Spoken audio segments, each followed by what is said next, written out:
bus coming, but it was twirling real fast and everything was moving, the trash cans and everything. And then it just hit the car and the car flipped over. Tracy Metcalf describes the terrifying moment caught on security camera when an EF1 tornado racing through a busy intersection tosses her car like a toy. I fell on my left side and I'm still real sore. Metcalf, one of 3 people inside the vehicle. When the car flipped, everything, we was like disoriented. Everything was in a mess. Car was upside down. My head hit the side of the car door. And I was upside down. That tornado went on to leave a trail of damage in its path through Seneca during its over 1-mile journey on the ground.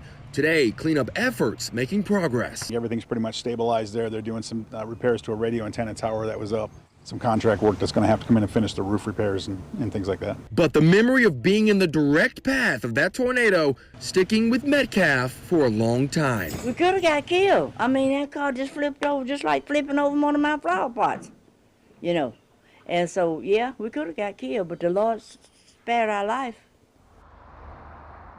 Now, I also spoke with the driver of the vehicle, 80-year-old Seneca resident Lois Johnson. She didn't want to go on camera, but she did have this to say often. And I quote, "I want to say thank you to everyone who helped me following the accident on Saturday, especially the rescue personnel, those who came out of their business, and the drivers who immediately stopped and offered assistance. I am grateful to be alive." Stay with WYFF News 4 as cleanup here in Seneca continues. For now, we are live in Seneca. Alan Devlin, WYFF News 4.